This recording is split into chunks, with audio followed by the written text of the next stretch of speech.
I will be going over the advanced rules for Burning Banners, Rage of the Witch Queen. I do have another video that covers the basic rules. That video will be combined with this one because I will be combining the advanced rules in with the basic rules that I did. Now, some of the recording may have me state that I'm not going over the advanced rules, but that is just to save myself some editing. I'm not going to re-record all of these rules. So, the advanced rules will be in this video, even if I say they are not, and I will try to provide bookmarks and stuff for that. However, let's take a look at the rule book. For some of my videos, I do have chapter banners and stuff in the video. I'm actually just going to forego that. The chapters and different rules that you may be looking for will be in the description of the video on timestamps. The basic game and advanced game. Burning Banners contains 2 books, the rulebook and a separate campaign book. The rulebook is designed to help players learn to play by organizing the rules into 2 sections, a basic game, which introduces players to the fundamental rules of the game and allows for quick play, followed later on by an advanced game, which adds rules for monsters, heroes, magic spells. Reference to the advanced game when reading through the basic game will be in red ink. Those will not be in this video. Again, I will be doing another video with the advanced basic combination when I learn the advanced game. There are 6 kingdoms in Burning Banners. The Fjordland, the Eastern Empire, the Oathborn, the Army of the Night, and then the 2 Shaska kingdoms, goblins, and orcs. Campaigns in Burning Banners are always divided into 2 sides, Invader and Resistance. 1 or more kingdoms will form the Resistance, and 1 or more will form the Invaders. If more than 2 players are playing, each side will play as a team. Armies are friendly with other armies from their own kingdom, armies are allied with armies on the same side as them, and armies are enemies of the armies of the opposing side. Burning Banners contains 4 mounted maps which can be fitted together to create one large map covering most of the continent of Karos. The 2 northern maps are the Broken Coast, the Wildlands, and the 2 southern maps are the Imperial Heartlands and the Fields of Ash. The maps are divided into hexagonal spaces called hexes, which govern movement and combat. The artwork in a hex determines its terrain type. A terrain effects chart, which is going to be right here, illustrates the different terrain and types and governs how movement and combat is affected by them. The season display is a play aid containing several different tracks. The season track, the turn track, and the income track, and the revolt track. A year in Burning Banners is composed of 3 campaign seasons, spring, summer, and autumn, followed by a winter season. During campaign seasons, players conduct 1 turn for each kingdom in play. Winter seasons are skipped in the basic game. Burning Banners contains a number of poker-sized playing cards. These are not used when playing the basic game, with one exception. Each kingdom has an information card, which is placed near the kingdom's playmat. The rest of the cards in the card display are set aside. Now let's take a look at the markers used for the game. The first of these markers is gold. Gold is represented in-game by circular playing pieces with values of 1, 5, and 10 gold. These are interchangeable, i.e. 5 1 gold pieces can be exchanged at any time for 1 5 gold piece. Then there are banners. Each kingdom has a banner marker featuring its symbol. When setting up a campaign, banners are placed on the turn track section of the season display, establishing the turn order for which season. The reverse of each banner is used when the kingdom collapses. And here's just a random example of how they would look on the season display on the turn track.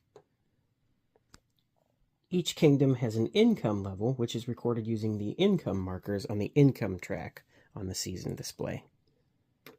And they do have plus 20 side. Raised markers. These markers are placed in settlements that have been pillaged and abandoned by their inhabitants or otherwise thrown into disarray, and we will get into settlements later. Then we have control markers. Each kingdom has a number of these, used when it takes control of a settlement. There are arcane study markers. These markers represent the combined studies of the magical scholars of Kairos and dictate when and how players draw magic cards.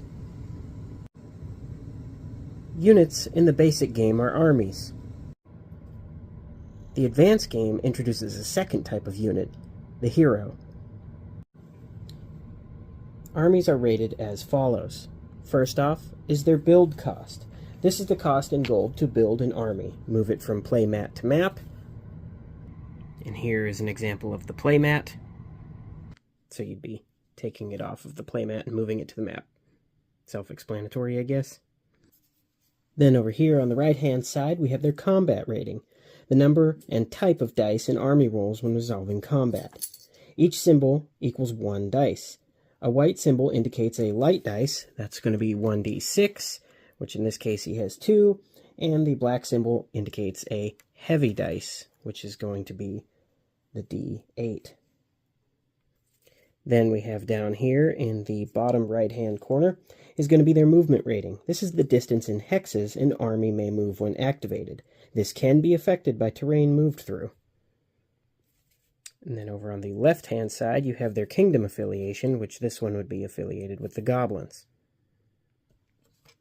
Armies have a weakened state. They are flipped over when damaged, becoming weakened, indicated by a red border on the piece's right-hand side. Weakened armies have a recovery cost instead of a build cost. This is the gold required to flip a weakened army back to its full strength side, a process called recovery, which we will go over later. So the recovery cost would be 2. Here we have an example of a fragile army. They are eliminated when flipped over instead of weakened. They're identified by a gray border on the piece's right-hand side. And on the back, they're just a ghostly figure. Then there are feral armies. Feral armies consist of wild creatures. They're identified by a distinctly shaped build and recovery symbol. There are fragile as well. There are huge armies as well. They consist of giant creatures. They're identified by a black hex symbol around their movement. Then there are also going to be siege engines.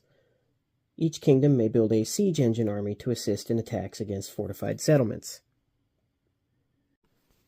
The advanced game will introduce brave heroes and ferocious monsters.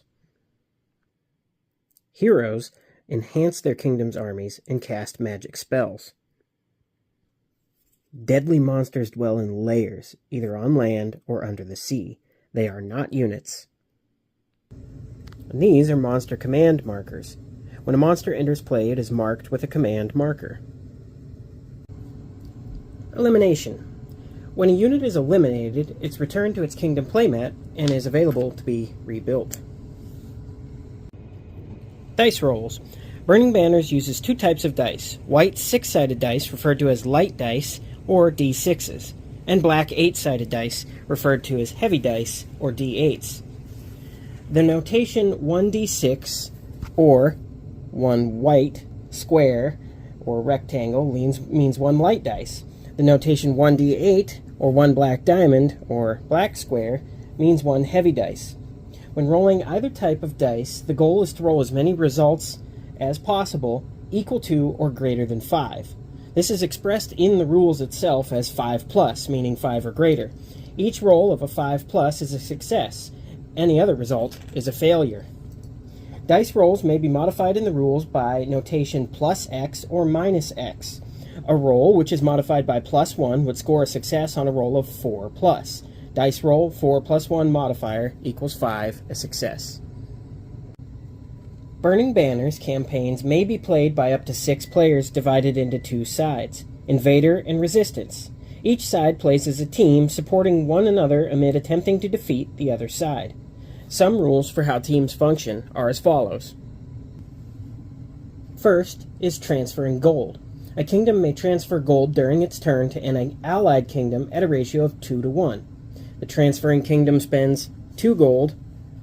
The allied kingdom would then receive 1 gold. kingdoms may not transfer control or trade settlements. Allied settlements are welcoming to units of allied kingdoms and may not be attacked by them. A kingdom may not place control markers in a settlement loyal to or controlled by allied kingdoms. And also, before a unit enters an allied-controlled settlement, the allied player may deny entry to the unit, in which case the unit may not enter the settlement. Settlements which deny entry remain allied and may not be attacked. And when it comes to victory, Burning Banners is a game of alliances. Unless there is a special campaign rule stating otherwise, players win or lose as a team rather than individually. The very first step of setting up a game is choosing your campaign. Before play, players will consult the campaign book and decide which campaign they wish to play. Now, there are dozens of campaigns in Burning Banners. The smallest feature 1 map and 2 players, while the largest uses all 4 maps and up to 6 players. When playing a campaign with fewer players than there are kingdoms, some players will control more than 1 kingdom. The campaign book will include all of the information needed to play a game, which maps and kingdoms are in play, the order which players set up, the strength of their forces involved, and the campaign's victory conditions. After a campaign is selected, you'll prepare the season display. You'll place the season display near the map, and then you'll take the season marker and campaign end marker and put them on the spaces in the season track indicated in the campaign rules. For example, in the introductory campaign, the duration will be 3 turns. The start date is going to be Year 1, Spring, and the end date will be 3 turns later at Year 1, Autumn. Then you will take the income markers and place them on the income track according to the rules of the campaign as well. Referring back to the introductory campaign, The Invasion of Dreffield, we have the Oathborn and the Fjordland going against each other. The Oathborn's starting income is set to 2, and the Fjordlands are set to 4. Then you will place a banner for each kingdom in its space on the turn track, in order indicated by the campaign rules. For example, in the introductory campaign, it has the Fjordlands as the invaders and the Oathbound as the resistance. The Oathbound would be going first, followed by the Fjordlands. So, we put it up here and here. In the basic game, you'll ignore all the spaces with the books. However, in the advanced game, that is the Arcane study spaces, and they are used. And referring to those Arcane spaces, those will be explained once the setup for the advanced game is talked about later in the video. Then you will prepare the playmats. Each kingdom begins with a playmat and an information card which summarizes that kingdom's special rules.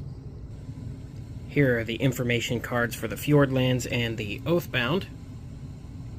All of a kingdom's pieces are placed on the playmat. Gold, units, control markers. When playing the basic game, you would ignore the spaces on the advanced section of the playmat. Collect gold indicated in the opening build section of the campaign rules. So for example, we have the Oathbound at their starting income of 2, the opening build is 6 gold, and a control marker for Shaded Vale, and then starting income 4, opening build's 15, control markers Norstead and Far Tombed.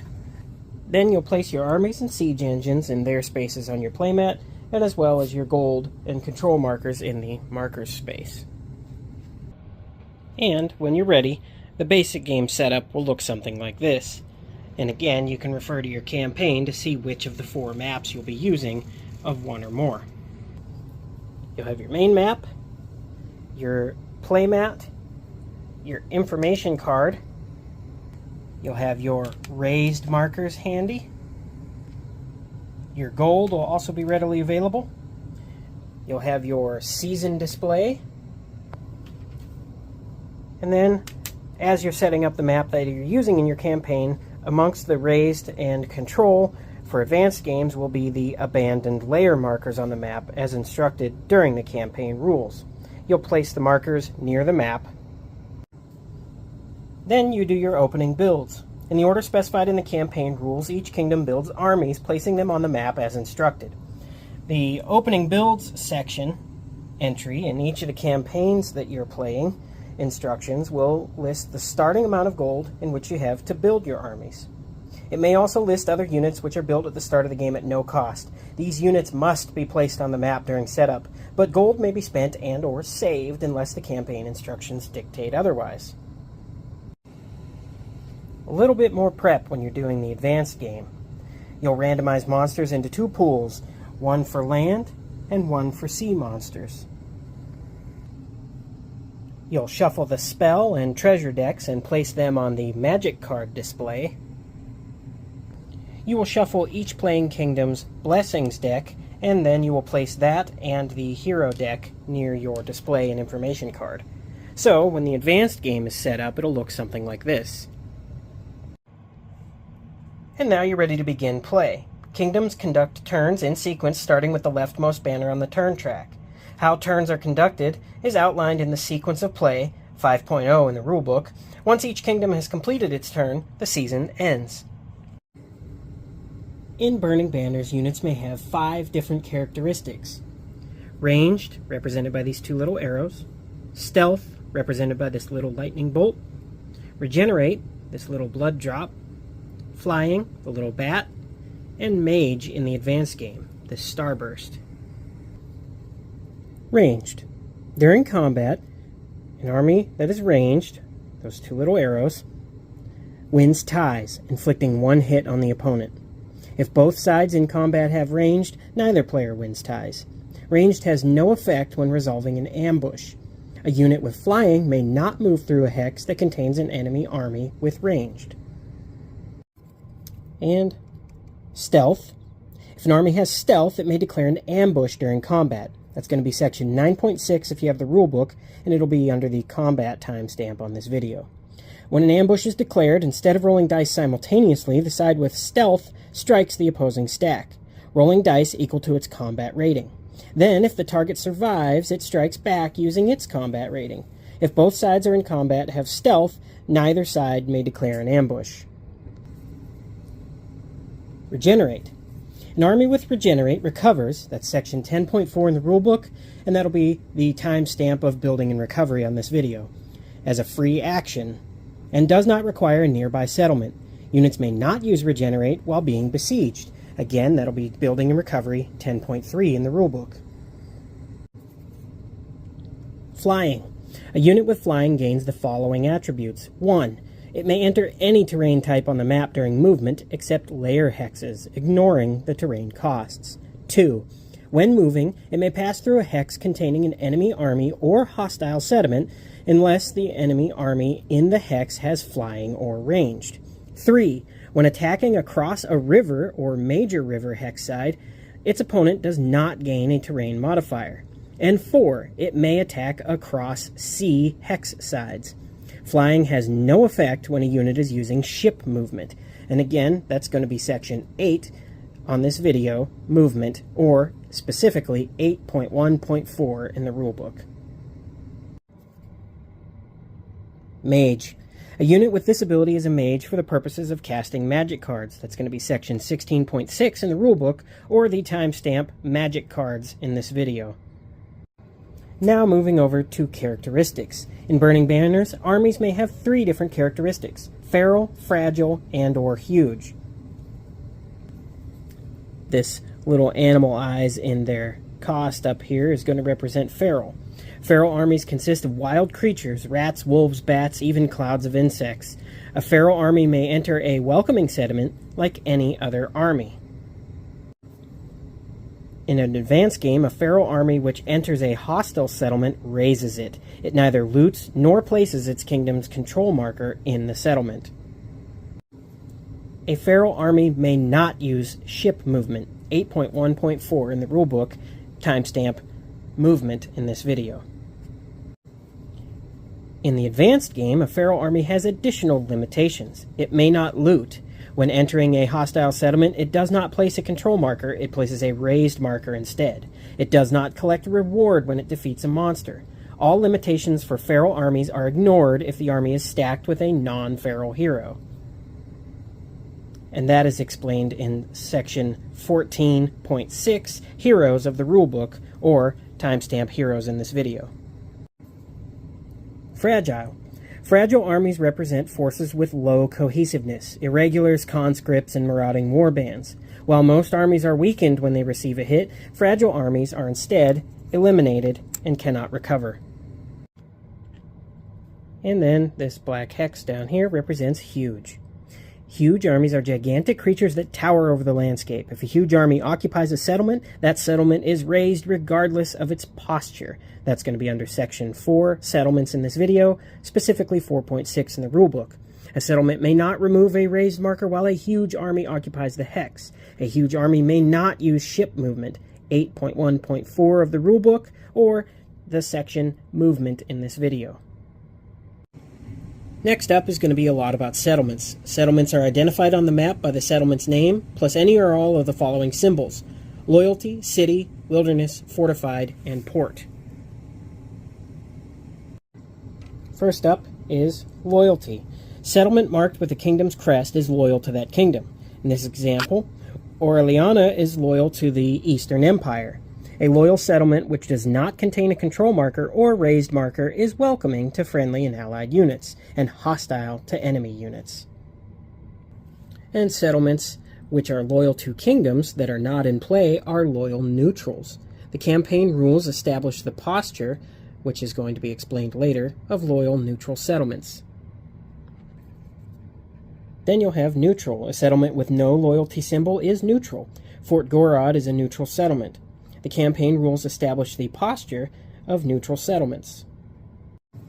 This red star denotes a city. Cities have special rules that affect looting. You can find that under Settlements 4.8, Garrisons 9.5, Combat, and Kingdom Collapse 7.6, the activation phase. Then there can be Wilderness Settlement. A wilderness settlement combines the characteristics of a settlement with its terrain type of the settlement occupies. It is both a settlement hex and a forest or mountain hex. A wilderness settlement benefits from both its garrison, the hex's terrain type when attacked. There is no additional movement cost to enter a wilderness settlement. Wilderness raised markers are a little different. If a wilderness settlement is raised, which we will go over shortly, the movement cost to enter the hex reverts to that of the hex's terrain type. Use a wilderness raised marker to indicate its terrain type. Settlements without a wilderness symbol use the normal raised marker. For example, we'll say this Fjordland Ranger is going to move into this raised wilderness settlement. Normally, if an army enters a wilderness settlement, it would spend 1 movement point. But since this one is raised, the army pays 2 movement points because it is a wilderness settlement and a wilderness hex. A Fjordland Ranger army, which gains 1 extra light dice when occupying a forest hex, would gain that benefit while the attacking or occupying a forest wilderness settlement, raised or not. And that ability comes from the information card of the Fjordlands. There are 2 types of fortified settlements. Fortified, which is this castle tower with the circle, and then magically fortified, which is this circle with the spikes on it. The term fortified applies to both types unless a rule specifies otherwise.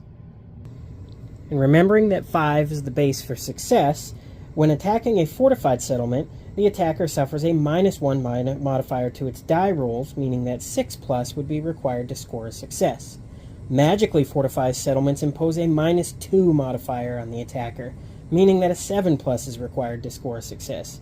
Note that it's impossible for a light dice to roll successes against a magically fortified settlement without the aid of a siege engine, which we'll go under in the section Combat.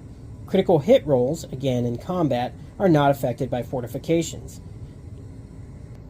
Fortified settlements may not be targeted by strikes. An attacking unit with a stealth may not declare an ambush against a fortified settlement.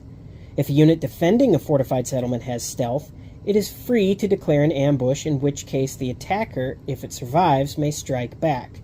The fortifications modifier, being a terrain feature, would be ignored. Each siege engine army adjacent to a fortification negates 1 -1 modifier on the attacker's dice rolls. 2 siege engines adjacent to a magically fortified settlement would negate that fortification's entire -2 modifier.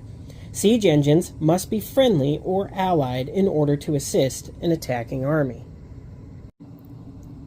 This anchor represents a port. A unit performing a ship movement action in a port settlement gains a ship movement rating of 6. That's under section movement. Ports are only besieged if adjacent to 2 enemy armies. And that's building and recovery, section 10. Posture. A settlement's posture determines how it interacts with the different kingdoms in play. A loyal settlement is welcoming to friendly and allied armies and hostile to enemy armies. The posture of neutral and loyal neutral settlements is outlined in the campaign rules. The posture of a settlement changes when it contains a control or raised marker.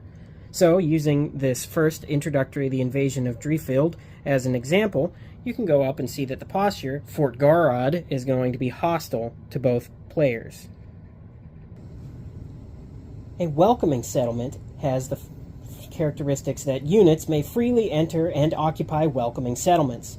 When an army ends its activation in a welcoming neutral settlement, it may place its control marker in the settlement to increase its income by 1. Armies may not loot welcoming settlements unless removing an enemy control marker. An army may remove a raised marker from a welcoming settlement. Hostile settlements. An army must defeat a hostile settlement in order to enter it, at which point it will loot the settlement and possibly gain control of it. An army may not remove a raised marker from a hostile settlement. And remember, a flying unit may pass through but not end its movement in a hostile settlement hex, provided the hex is not occupied by a unit with flying or ranged. Attacking an unoccupied settlement, that is a settlement which does not contain an army may attack an unoccupied hostile settlement using its combat rating. The unoccupied settlement defends with its garrison. If the attack stack wins the combat, it must advance into the hex and loot it. Garrison is going to be explained in the combat section of this video. When an army enters a hostile settlement, it loots. Looting is a free action and immediately generates gold for the looting army's kingdom. An army may not loot a welcoming settlement. In the advanced game, a feral army, which is going to be represented by the little wolf eyes symbol, may not loot unless it is stacked with a hero. Gold from looting. A kingdom gains 2 gold when looting. When a Shaska army loots, it gains 3 gold instead. When an army loots a city, it gains double the normal gold. A Shaska army looting a city gains 6 gold, for example.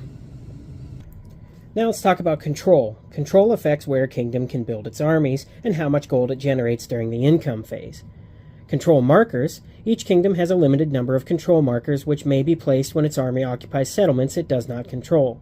Placing a control marker on a settlement allows the controlling kingdom to build its units there and increase that kingdom's income. A kingdom cannot place control markers if it has none remaining on its playmat. Placing control markers. When an enemy ends its activation in a settlement it does not control, the settlement's posture determines what happens.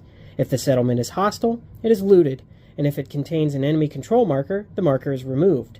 Then, if the settlement is loyal to the occupying kingdom or one of its allies, the kingdom's income increases by 1. Otherwise, a friendly control marker is placed in the hex, the occupying kingdom increases its income by 1.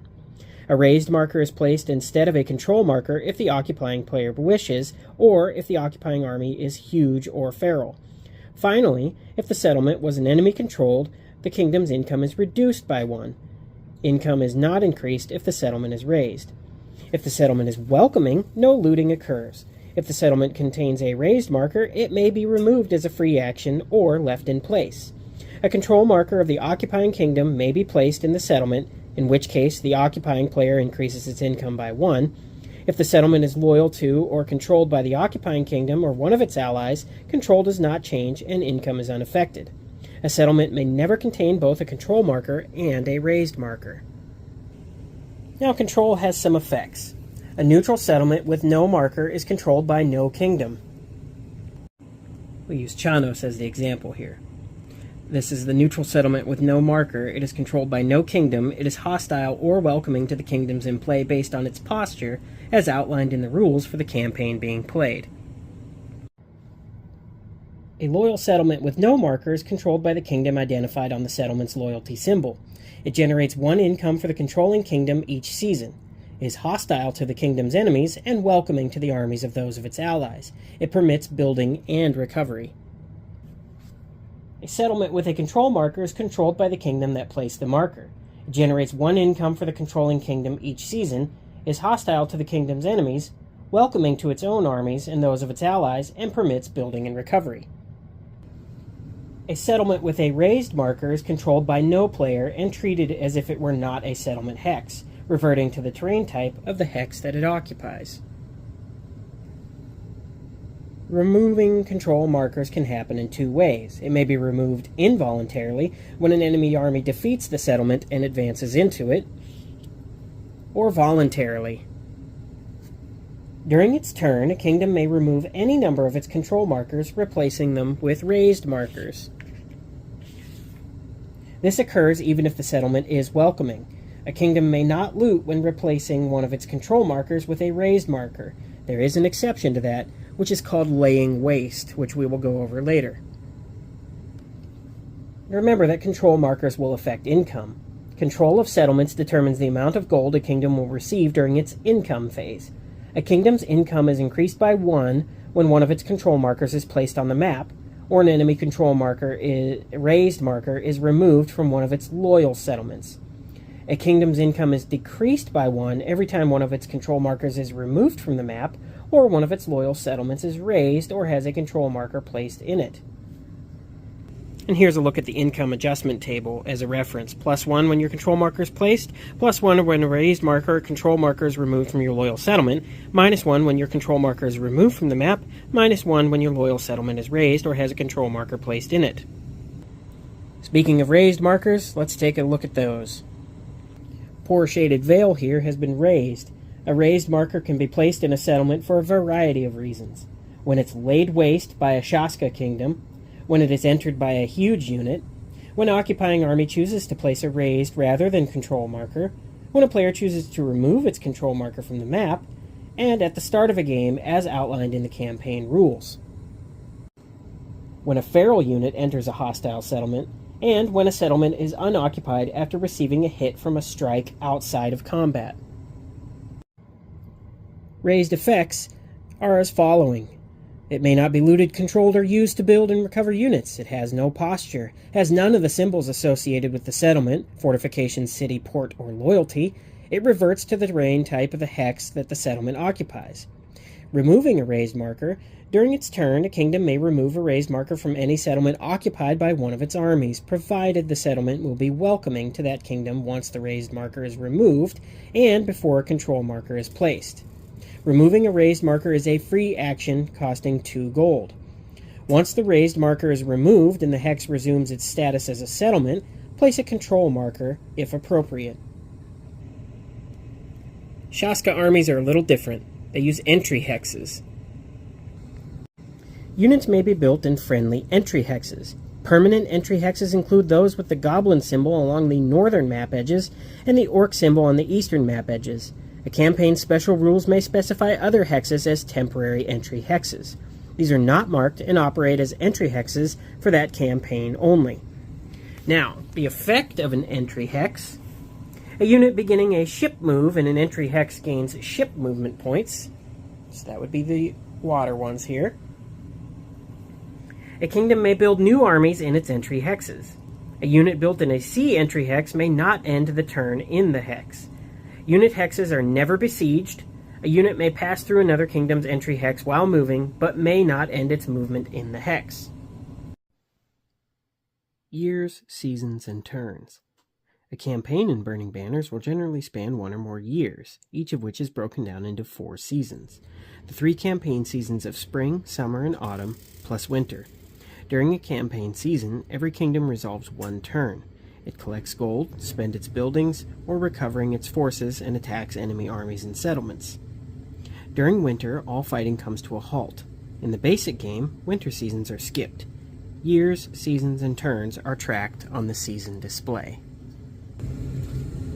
Years. When a campaign begins, the season marker is placed on one of the spaces on the Year 1 row of the season track, and Campaign Ends marker on another space, anywhere from Year 1 to Year 3. This determines the duration of the campaign. For example, this one here is a duration 6 turns, start date Year 1 summer, end date Year 3 spring. But in the introductory campaign, it's going to be 1 year. A campaign begins with the season indicated in the campaign rules. After every kingdom has resolved its turn, the season marker is moved one space to the right on the season track. When it enters the space containing the campaign end marker, the game ends after all kingdoms have completed their turn. When a season marker enters a winter space, no turns are resolved. Move the season marker to the spring space of the following year. If the current year is year 3 and the campaign duration is more than 3 years, flip the season marker over and rotate it so that the correct span of years is at the top. Then place it in the spring space of year 1. By cycling the season marker this way, campaigns of any duration may be played. For example, year 1 to 3, years 4 to 6, years 7 to 9, years 10 to 12. Turns. Kingdoms resolve their turns one at a time in the order indicated on the turn track, starting with the banner in the first turn space and proceeding from left to right down the line. Once all kingdoms have completed their turn, the season ends. Each turn is resolved using the sequence outlined below in the rulebook, which I will go over right now. First being the income phase. During the income phase, the income actions are going to be the kingdom may disband its siege engines. Additionally, if one of the following kingdoms is active, the Army of the Night, it may attempt to place a coven on the map. The Eastern Empire must roll on the revolt table, and a Shaska kingdom may lay waste to any number of settlements it controls. Then, in the income step, the active kingdom gains gold equal to its income level. Additionally, if one of the following kingdoms is active, the Eastern Empire, it must spend gold equal to the amount indicated on the revolt track. And if a Shaska kingdom is active, it must pay 1 gold for each control marker it has on the map or suffer collapse. Then, after the income is the activation phase. During that, friendly figures and armies on the map may become ready. Units may be built and activate. If, at the end of this phase, all of the active kingdom cities are razed or enemy controlled, the kingdom collapses. If a Shashka kingdom, it collapses if it has no control markers on the map. The active kingdom's banner is moved to the turn complete box on the turn track. If all kingdoms have completed their turn, the season ends. If a season marker occupies the space containing the campaign end marker, the game is over. Calculate victory based on the campaign's instructions. Otherwise, advance the season marker to the next space on the season track. If it is a winter space, move the marker to the spring space of the following year. Move all banners out of the turn complete spaces to the turn track and back to their starting point and begin the next season. Taking a bit of a more in-depth look at the income phase, during each income phase, the active kingdom gains gold, in which it may spend during the activation phase to bring new units into play. Then there is the income actions step. During the income actions step, the active kingdom may disband its siege engines. Certain kingdoms have additional income actions they may or must resolve. The Army of the Night may attempt to place one of its covens on the map. The Eastern Empire must make a roll on the revolt table, which we will show in further detail in the Kingdoms section of this video. And a Shashka kingdom may lay waste to settlements it controls in order to loot them and avoid paying gold to support them during the income step. Also going to be described in the Kingdoms section of this video. During the actual income step, the active kingdom gains gold indicated by its position of the income marker on the income track. Shashka collapse. During its income step, an active Shashka kingdom must pay 1 gold for each settlement it controls. If it cannot do so, it collapses. Collapse is explained in the activation phase section of this video. And explained in full detail in the Kingdoms section, the Empire Revolt marker. During its income step, the player controlling the Eastern Empire must pay gold equal to the number of revolts on the revolt track. And that is also on the season display. Now we will take a look at the activation phase. During the activation phase, the kingdoms whose turn it is may build new armies. Activate those on the map. Armies move and fight one at a time. When a unit is selected to begin moving, it becomes active. After it has completed its move and has performed an action, it becomes finished. End its activation, and another unit may be activated. When a kingdom's turn begins, its units are ready. After each unit completes its activation, moves and/or performs an action, it may not activate again that turn. It becomes finished. As a memory aid, units should be rotated about 45 degrees as they finish their activation. Actions. When activated, a unit may move, then perform one action. After performing an action, that unit ends its activation and becomes finished. The following is a list of actions available to an active unit. Attack. An army may attack an adjacent hostile settlement or army. They may perform ship movement, use ship movement to cross sea, major river, and coastal hex sides, or enter major river hexes. Recover. Pay a weakened army's recovery cost and flip it back to its full strength side. It must be in an entry hex or in or adjacent to an unbesieged, welcoming settlement. Unique action to the Oathborn is going to be working a mine. I believe I've been calling them Oathbound this whole time, Oathborn. And you may also pass with a unit and forego an action this turn. Unlike actions, free actions may be performed by players at any time, including when finished and during an opponent's turn. Free actions may be performed multiple times if applicable. Free actions. The following is a list of free actions available to any unit, active or inactive. Place a control marker. When an army ends its activation in a settlement which is neither friendly nor allied, increase this kingdom's income.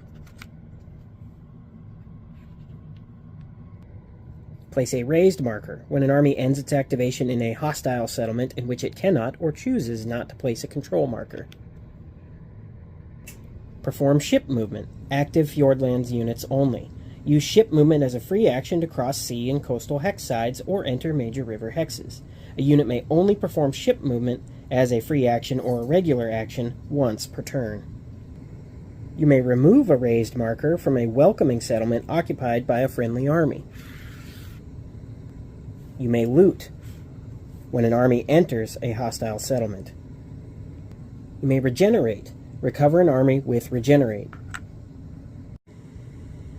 Play a magic card. Play a hero power. Sell a treasure card. Then a unit ends its activation, becoming finished after it performs an action, another unit activates, or a unit is built. At any point during a player's turn, he or she may declare the activation step finished. Otherwise, a kingdom's activation step ends when it cannot build or activate any of its units. Now we'll take a look at Kingdom Collapse. At the end of an activation step, if all the active kingdom cities contain a raised marker or an enemy control marker, it collapses. And when a kingdom collapses, it is removed from play for the rest of the game. The kingdom's turn marker is flipped to its collapsed side. It will no longer conduct turns. All of its armies and control markers are removed from the map. The settlements are not raised. If its loyal settlements become loyal neutrals, hostile to the kingdom's former enemies, but welcoming to its former allies. Settlements marked with raised markers retain them. Arcane study markers are not placed in the study space beneath the collapsed kingdom's turn marker. Because players often control more than one kingdom, the player controlling the collapsed kingdom may be able to continue playing with another kingdom he or she controls. Treasures owned by that player remain in play. Alternatively, a player may take control of a kingdom controlled by another player with more than one kingdom. Blessings held by the original player are transferred to the new player, and both players draw to full strength in spells. Treasures remain with their original owners. Shashka Kingdom Collapse. The Shashka kingdoms must check for collapse twice during each season. During the income step, if a Shashka kingdom is unable to spend 1 gold for each of its control markers on the map, it collapses. Additionally, at the end of its activation step, if a Shashka kingdom has no control markers on the map, it collapses. A Shashka kingdom cannot collapse if it has never controlled any settlements. Once it controls the first settlement, it becomes subject to collapse. And the Eastern Empire Collapse. The Empire collapses if it suffers a revolt while the revolt marker is on its 10 plus side and occupies the 9 space on the revolt track.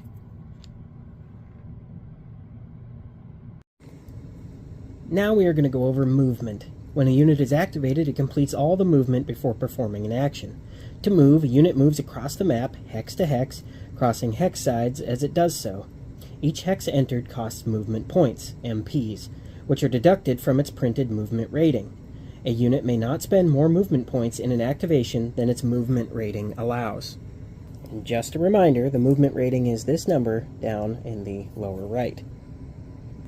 As a unit moves, it spends movement points up to, but not exceeding, its movement rating.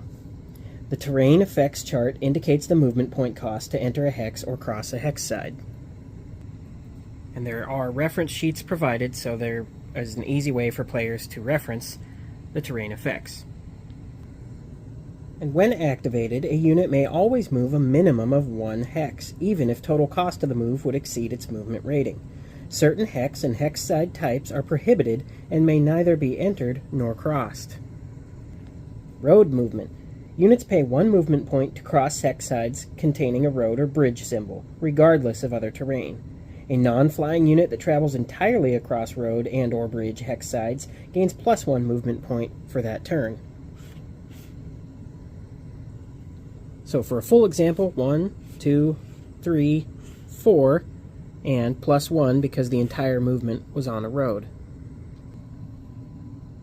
There are 3 types of river terrain: river hex sides, major river hex sides, and major river hexes.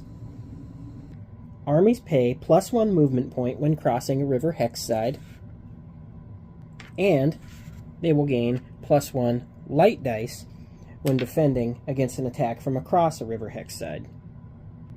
If a river symbol terminates inside the hex without following any of the hex sides, it is a river source hex and has no effect on play. Major river hex sides, armies pay +2 movement points when crossing a major river hex side, and they gain +2 light dice when defending from against an attack across a major river hex side. And it's dice. The other one would be die, not +1 dice. In addition to serving as a hex side boundary, major rivers are a hex type, as shown above here. Major river hexes allow armies using ship movement to travel inland, moving from one major river hex to another.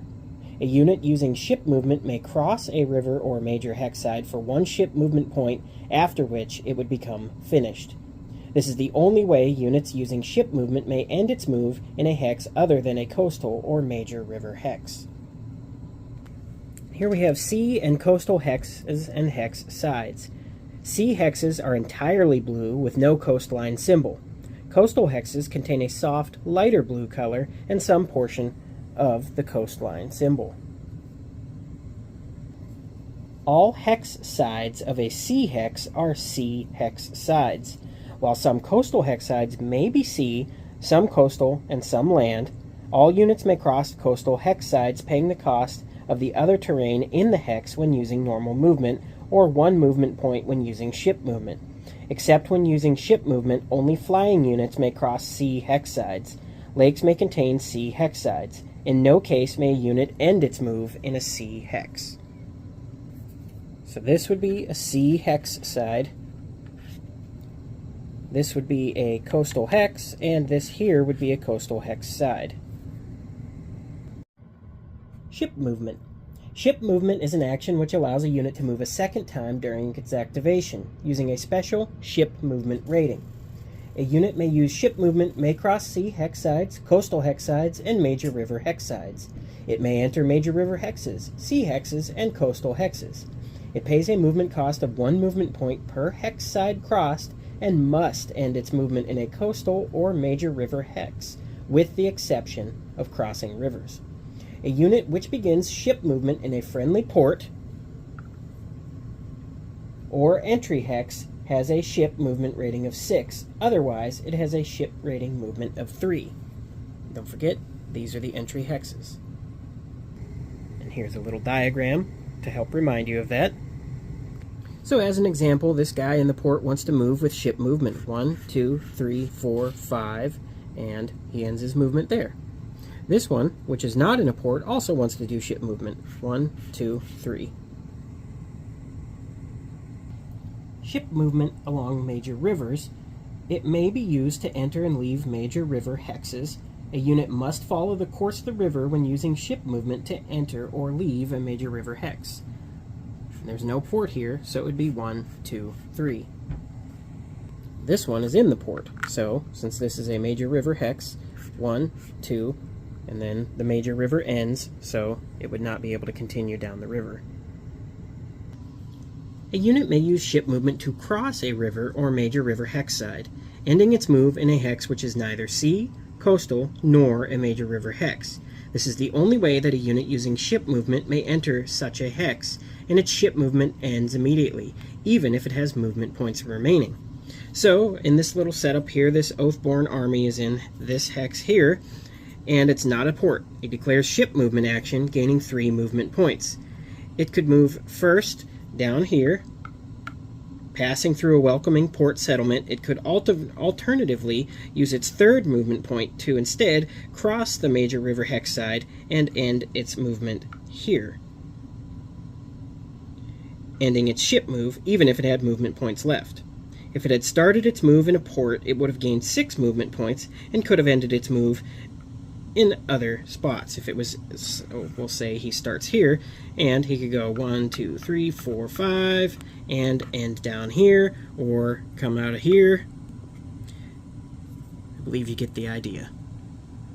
And either way, if you use your ship movement points and leave the hex, you end your move and you are no longer activated or ready. You are finished.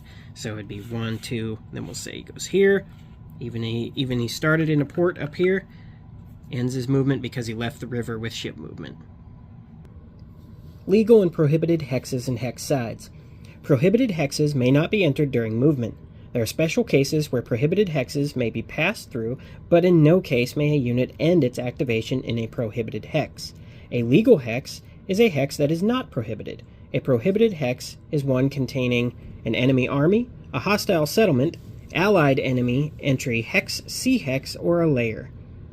There are exceptions to these. For example, an exception to being able to move through an enemy army is a flying unit unless the enemy army has a flying or ranged unit. An example for a hostile settlement, flying units unless it's occupied by a unit with flying or ranged. And the example for an exception of the entry hex is any unit may pass through, but they cannot end their movement there. For a sea hex, a flying unit and any unit using ship movement may go through them, but it is prohibited to end your movement on them. And with a layer, there are no exceptions.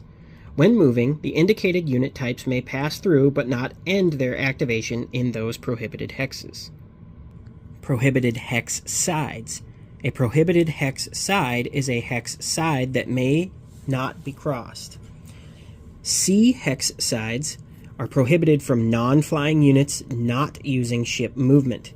Hexes other than sea, coastal, and major river are prohibited to using ship movement to move across them.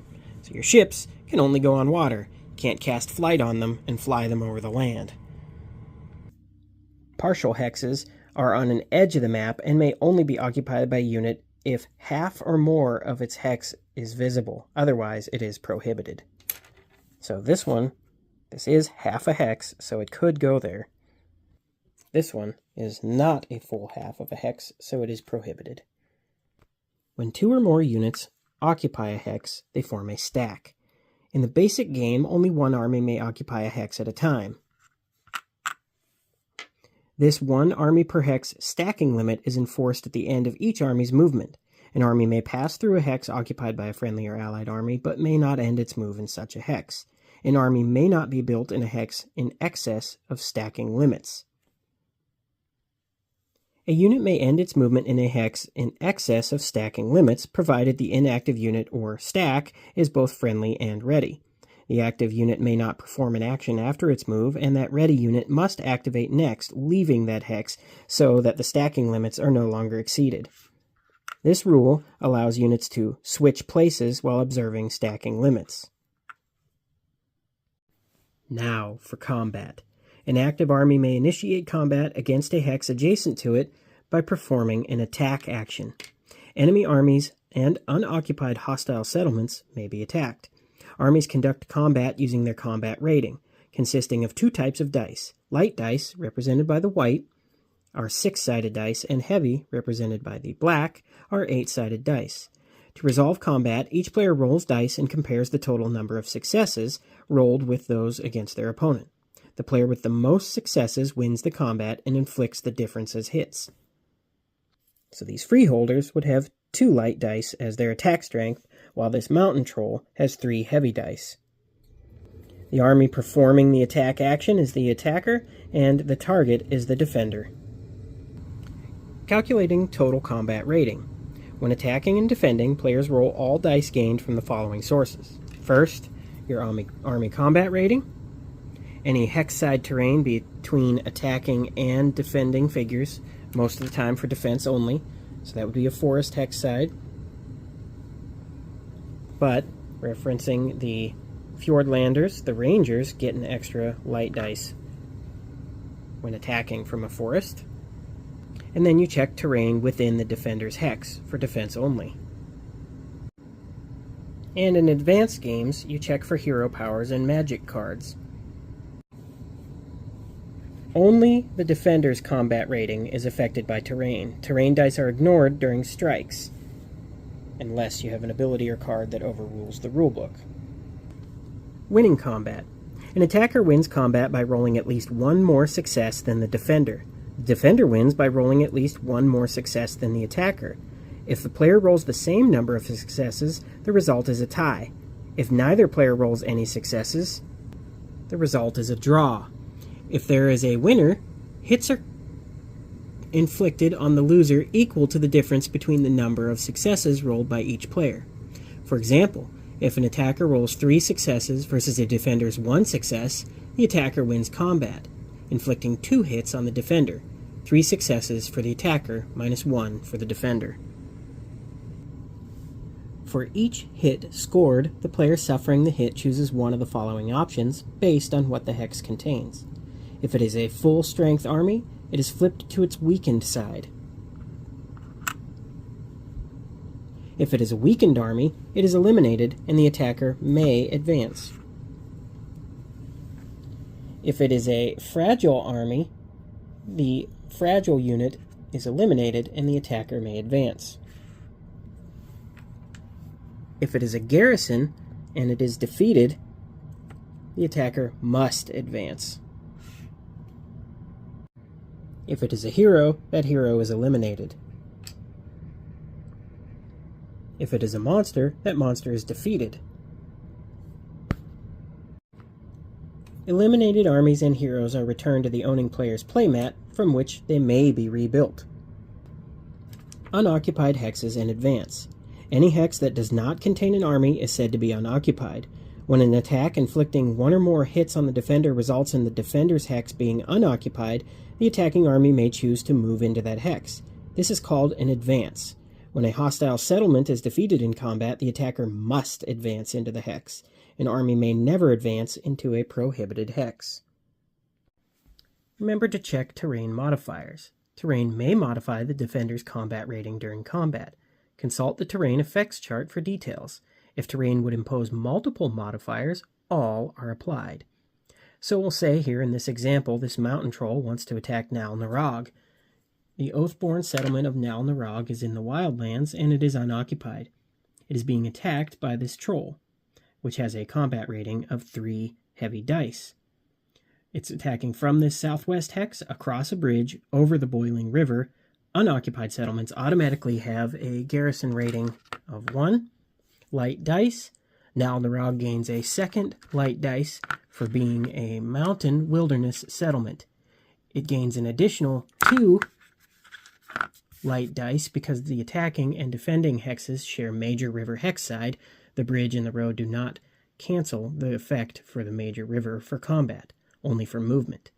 Nal Narog will roll 4 light dice as its defense against the mountain troll's attack.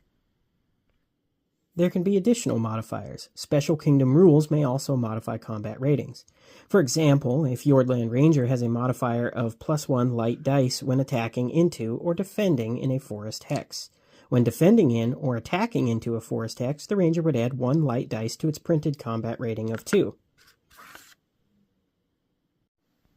And remember, magic cards and hero powers may also modify a combat rating. And there are garrisons. Garrisons help defend settlements. If, after receiving 1 or more hits in combat, a settlement is unoccupied, meaning there is no army in the hex, the garrison has been defeated and the attacker must advance. Garrisons disappear if a settlement is razed. Garrisons in unoccupied settlements has a garrison which provides 1 light dice on defense. A settlement occupied by an army would have no garrison. And a settlement with a city has a permanent garrison which provides 3 light dice on defense, whether it is occupied or not. Ambush. If either the attacker or defender in combat has stealth, it may declare an ambush. When an ambush is declared, instead of rolling dice simultaneously, the army with stealth strikes first, rolling dice equal to its combat rating. If the target survives, it strikes back using its combat rating. If the original defender is eliminated by the ambush, the original attacker must advance if the defending hex contained a hostile settlement. When resolving combat as an ambush, there are no winners, losers, ties, or draws.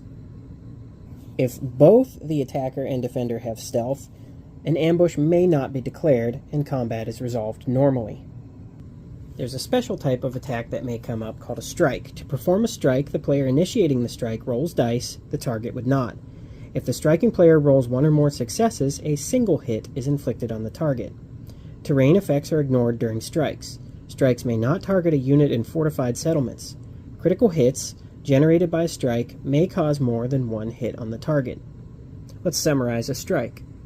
Only the striking player rolls dice, terrain modifiers to combat ratings are ignored, fortified settlements may not be targeted, with an exception: if a defender with stealth declares an ambush, the attacker may strike back, ignoring the prohibition against striking fortified settlements.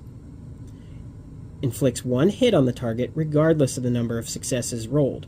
Critical hits may cause additional hits. In the advanced mode, there are strikes outside of combat. Critical hits. When resolving combat or a strike, a die roll result of 7+ is both a success and a critical hit. Each critical hit may score 1 additional success if confirmed. To confirm a critical hit, 1 light die is rolled. If a success, it is added to the total number scored. Critical hits are the only way a strike can inflict more than 1 hit.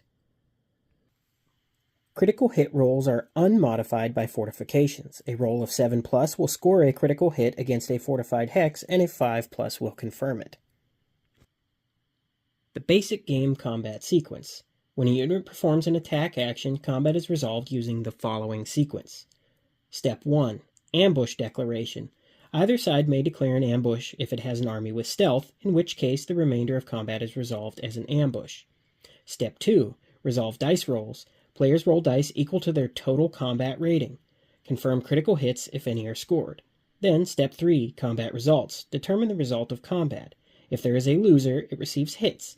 If the attacker wins, it may advance into the defender's hex if it is unoccupied. It must advance if it's a settlement. Ambush Resolution. If an ambush is declared in Combat Step 1, resolve the remainder of the combat using the ambush sequence.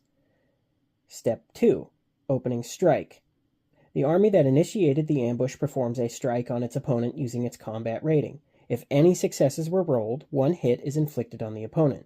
Confirmed critical hits may inflict additional hits. Step 3, Strike Back. If the target of an ambush survives an opponent's strike, it strikes back, using its combat rating. There is no winner or loser in an ambush. The attacker may advance into the defender's hex if it is unoccupied, must advance if it contains a settlement. Heroes in combat will be gone over in the advanced rules. Siege engines are specialized army type designed to defeat enemy fortifications. Siege engines have a combat rating that may be used only to defend against attacks and to attack an unraised settlement. The red little tower symbol in the bottom left of the counter is your reminder of this. The effect of siege engines. One siege engine army adjacent to a fortification negates that fortification's -1 modifier. Two siege engines adjacent to a magically fortified settlement negate its -2 modifier. One adjacent siege engine would only reduce that modifier to -1. A siege engine negates the fortification modifier when performing its own attack action. A siege engine does not negate fortification modifiers for enemy armies. Unlike other types of armies, siege engines may be disbanded voluntarily, allowing them to be built elsewhere on the map. During the income actions step only, the active kingdom may remove its siege engine from the map and return it to its playmat. Now we'll take a look at building and recovery.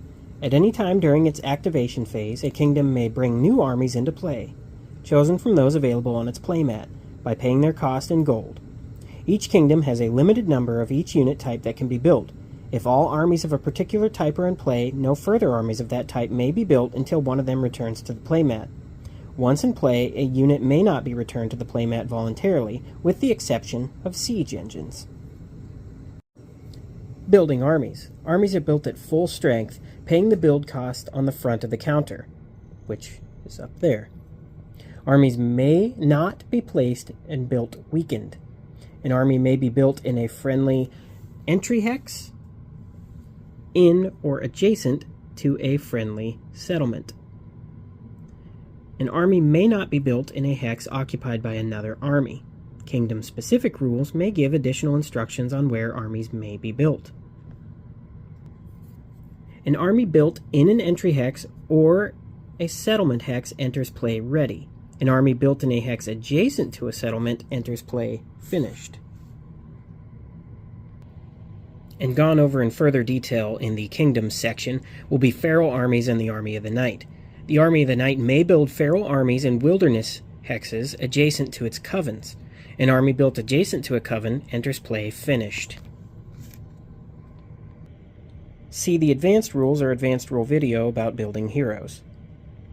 Besieged settlements. If an army occupies a hex adjacent to a hostile settlement, that settlement is besieged. A besieged settlement may not be used to build or recover armies. Ignore this rule when setting up the game. An Army of the Night Coven is a besieged settlement may continue to build and recover feral armies in an adjacent wilderness hex. Besieged ports. A port settlement is only besieged if two or more enemy armies occupy hexes adjacent to it. They may be from different kingdoms. Prohibited terrain and siege. An army separated from a hostile settlement by a hex side it is prohibited from crossing is ignored when determining if the settlement is besieged. A non-flying army separated from a hostile settlement by an all-sea hex side would not cause the settlement to be besieged. If the army had flying, it would cause the settlement to be besieged, the all-sea hex side not being prohibited to it. Recovery. A weakened army may use the recovery action if it ends its move in a friendly entry hex or in a hex adjacent to an unbesieged welcoming settlement.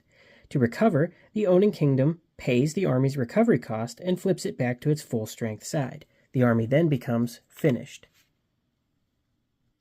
An army with Regenerate may recover as a free action at any time outside of combat by paying its recovery cost and flipping it back to full strength. An army may regenerate anywhere on the map.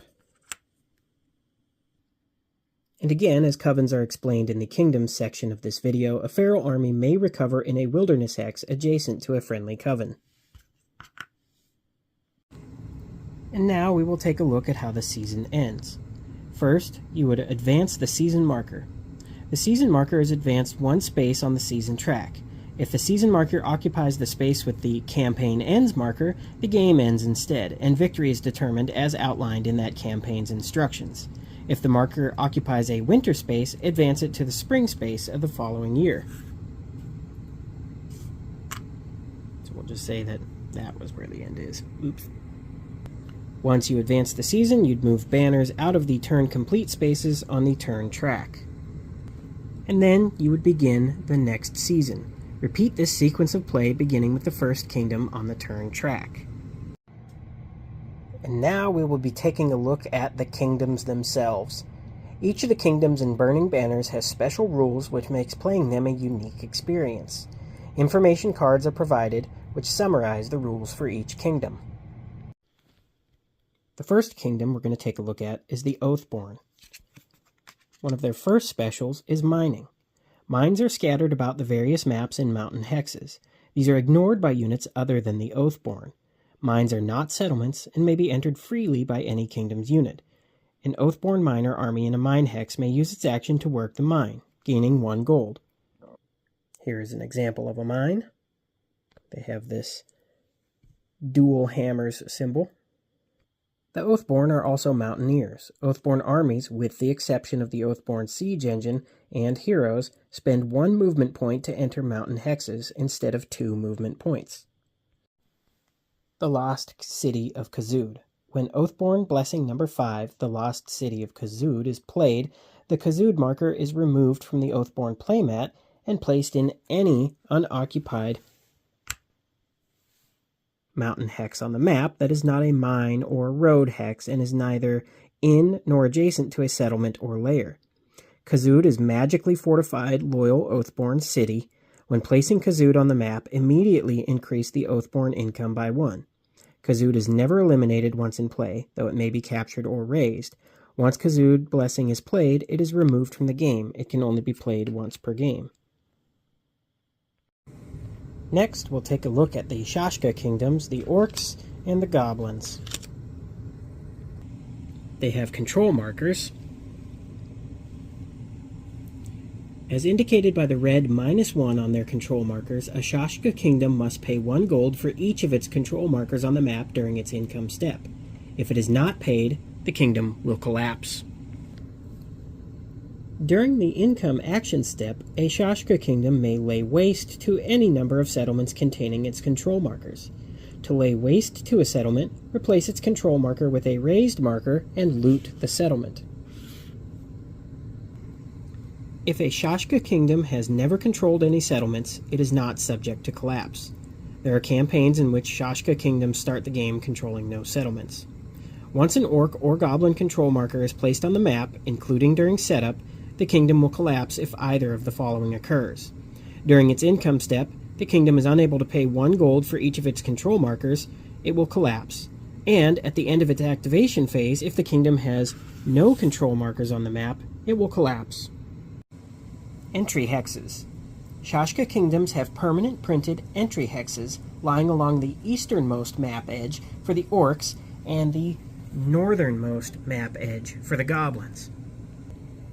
And special to the Shashka kingdoms are Goblin Mountaineers. This is not available for the Orcs. Goblin armies, with the exception of the Goblin siege engine and heroes, spend 1 movement point to enter mountain hexes instead of 2 movement points. The Orc kingdom will not benefit from this rule. The Army of the Night. They have covens. Army of the Night control markers feature covens on the reverse side. Covens are placed in hostile settlements. They provide income to the Army of the Night while they remain on the map. They do not affect control of settlements they occupy and may coexist with enemy units and markers. During the income action step, the Army of the Night player may attempt to place 1 coven in any hostile settlement on the map that does not already contain a coven. Covens may occupy spaces, settlements containing enemy units, and control markers. A coven may not occupy a welcoming or raised settlements. The moment a settlement containing a coven becomes a raised or welcoming to the Army of the Night, the coven is removed. To place a coven, the Army of the Night player selects a settlement and rolls 1d6. If the result is a success, 5+, the coven is placed in the settlement. If the result is a failure, the coven is not placed. The roll to place a coven may be modified. +1 if the settlement is unoccupied, +1 if the settlement is unfortified, +1 if the settlement is a wilderness settlement or is adjacent to a wilderness hex. These modifiers are cumulative. An unoccupied, unfortified wilderness settlement would add +3 to the placement roll. Covens listed as part of the Army of the Knight's opening builds do not have to make successful die rolls. They may be placed in any hostile settlement.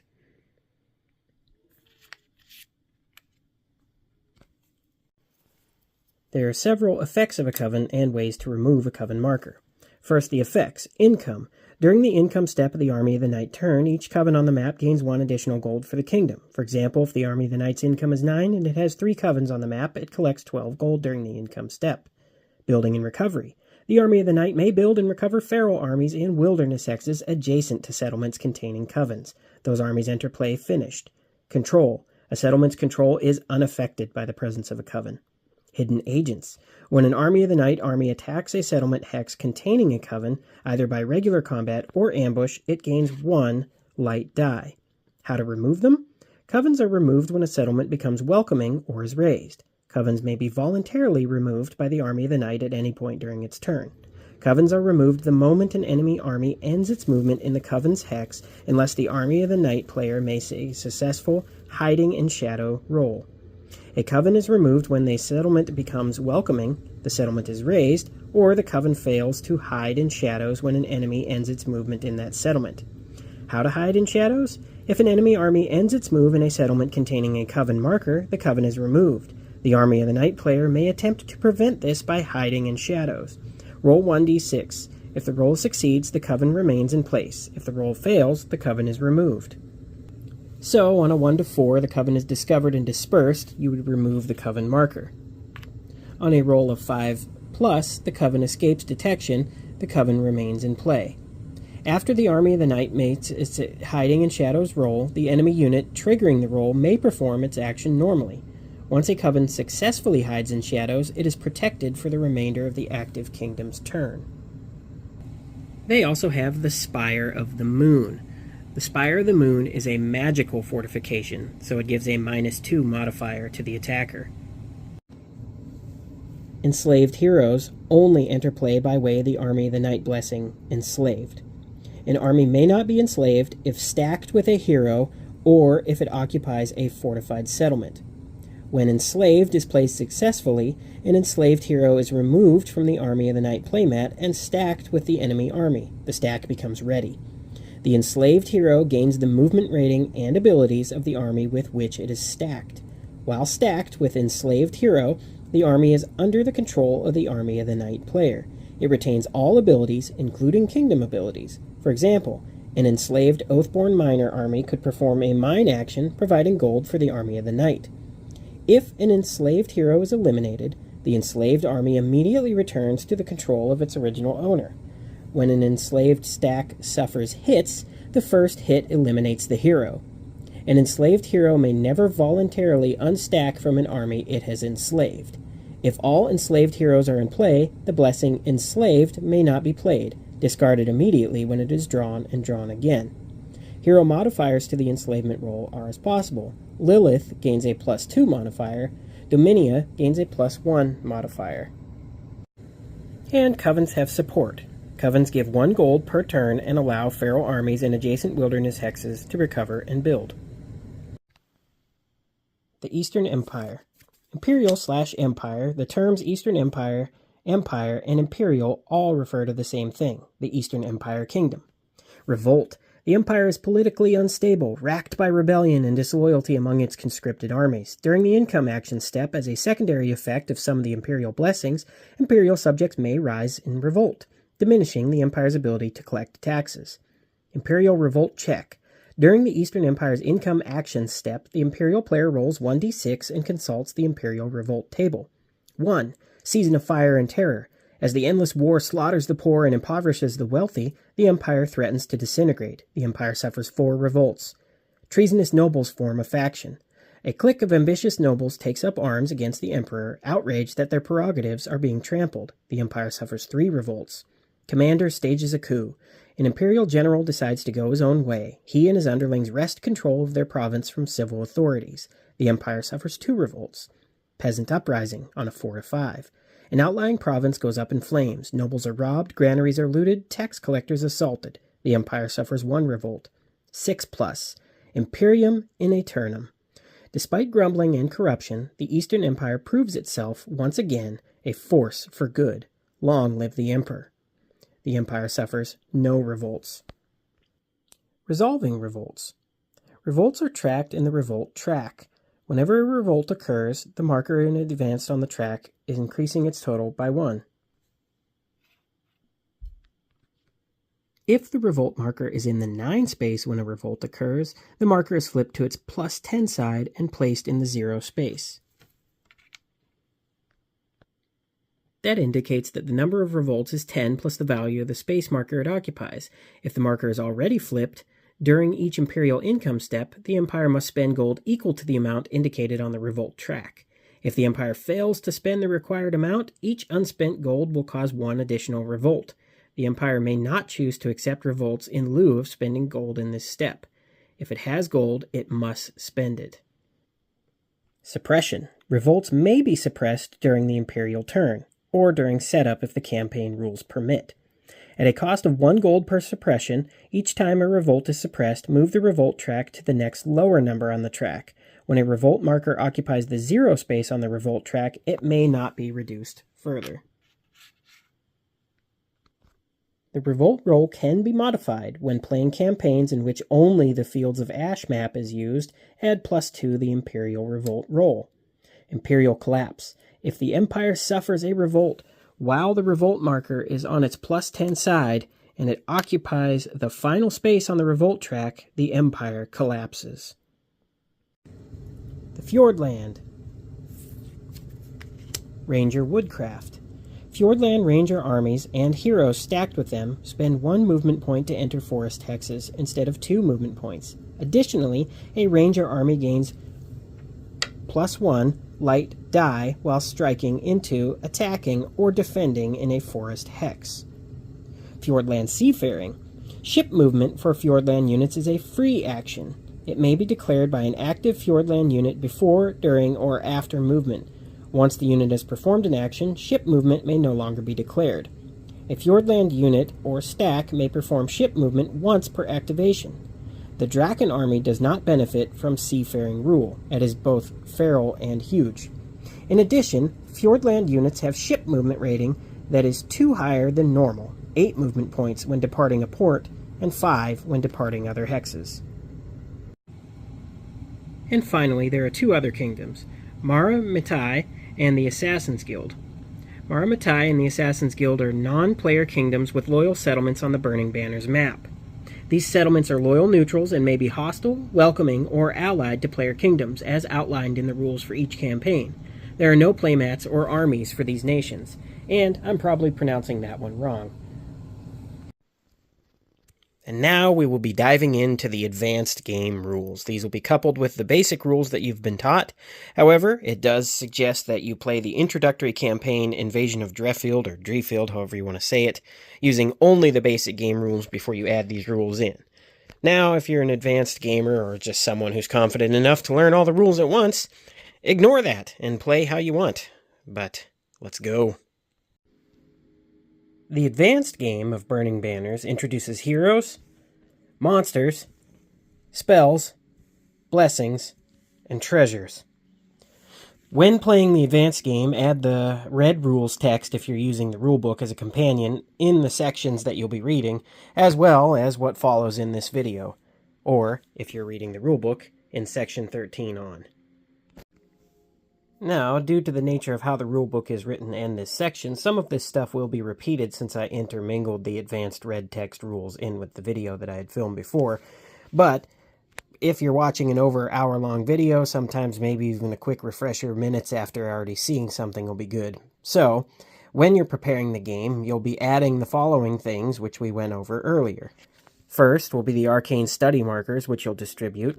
Then, on your playmats, everybody will randomize their heroes and place them face down in a stack on the space-marked heroes. Then you'll shuffle and place face down the blessings near that person's playmat.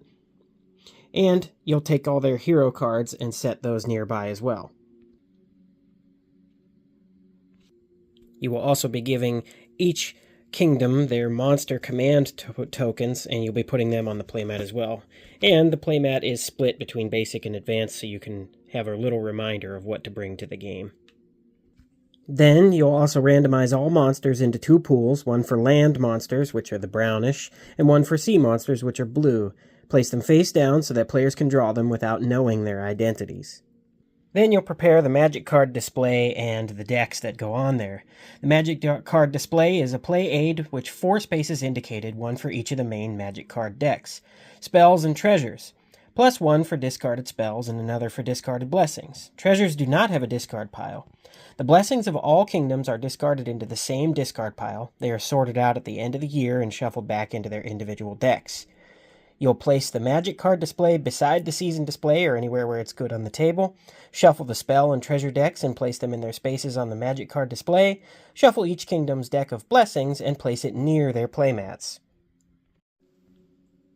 In addition to the income phase and activation phase, which we went over earlier, there will be a new phase in advanced play called Arcane Study Phase. However, income phase and activation phase have some minor differences when advanced play goes through, so we'll go through those really quickly. First, in the income action step of the income phase, the active kingdom may disband its siege engine. Additionally, if the Army of the Night, the Eastern Empire, or the Shashka kingdoms of the goblins or orcs are active, the following occurs. If your Army of the Night, you may attempt to place a coven, Eastern Empire must roll on the revolt table, and the Shashka kingdoms may lay waste to any number of settlements it controls. After the income actions comes the income step proper. First, the active kingdom gains gold equal to its income level. And additionally, if these kingdoms are active, the Eastern Empire must subtract gold equal to the amount indicated on the revolt track on its income. That's located on the season display. If the Shashka kingdoms of orcs or goblins are active, they must pay 1 gold for each control marker it has on the map or suffer collapse. And the Army of the Night gains 1 gold for each coven on the map. And now another quick refresher on the advanced game activation phase. The first step will be the active kingdom's units and monsters become ready. The active kingdom's locked hero cards become unlocked, and we'll go over that in just a little bit when we get to the section Heroes, but when you use a hero's power, their card may become locked. The active kingdom may build and activate units, and magic cards may be played by the active player. All other players may play cantrips only. Those will be gone over under the section Magic Cards, section 16 in the rulebook, Magic Cards timestamp in this video. And finally, at the end of the activation phase, when it ends, the active kingdom's turn marker is moved to the turn complete box on the turn track. If all of the active kingdom's cities are razed or enemy controlled, that kingdom collapses. If the active kingdom is Shashka, it collapses if it has no control markers on the map. A quick summary of the Arcane Study Phase, which we will go over in section 17 of the rulebook, or timestamp Arcane Study Phase of this video. The first part of the phase is reveal the turn's Arcane Study marker. Flip over the Arcane Study marker for the current turn. If a glyph is revealed, all players study up to 3 disciplines. If a churn symbol is revealed, all players study up to 1 discipline.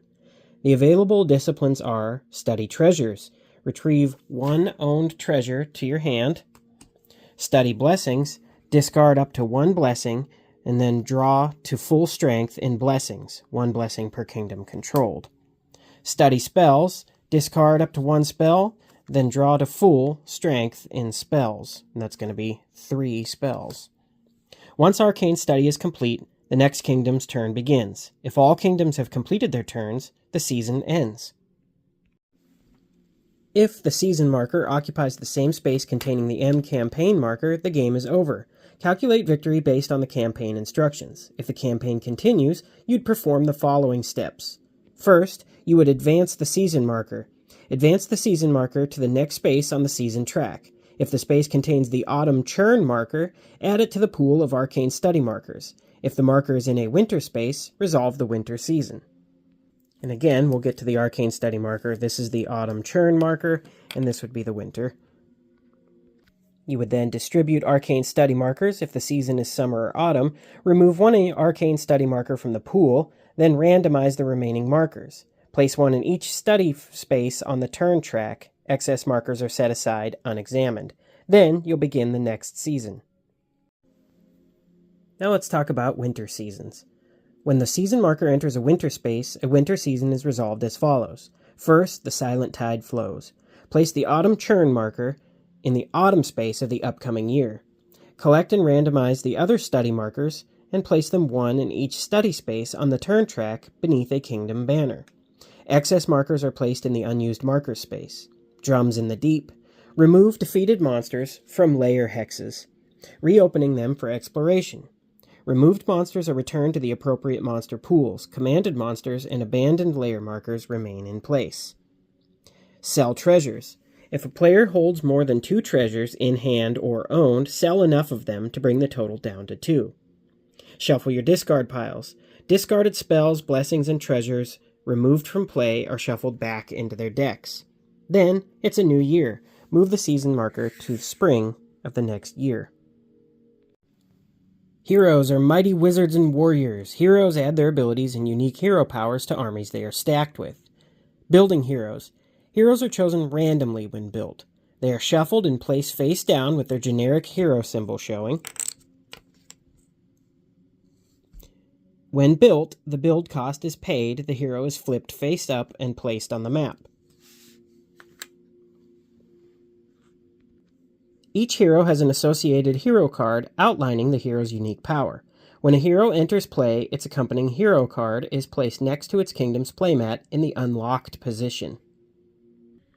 Heroes may be built in an entry hex or in and/or adjacent to an unbesieged friendly settlement. A hero may not be built in a hex occupied by another hero. A hero built in an entry or settlement hex enters play ready. A hero built adjacent to a settlement enters play finished. A hero built in a hex containing a finished army enters play finished as well, and vice versa if an army is built in a hex containing a finished hero. Gaining heroes is also possible. Heroes gained through the play of magic cards may be placed with any friendly army, regardless of its location, including in besieged settlements. Heroes in combat. When a hero is stacked with an army, the army gains that hero's powers, combat rating, and abilities, with the exception of flying. When a hit is inflicted on a stack, it may be assigned to the hero, eliminating it, or the army. If a defending hero is alone in a hex after combat, it is eliminated if the victorious army advances into its hex. Eliminated heroes are shuffled face down with any unbuilt heroes on the kingdom's playmat.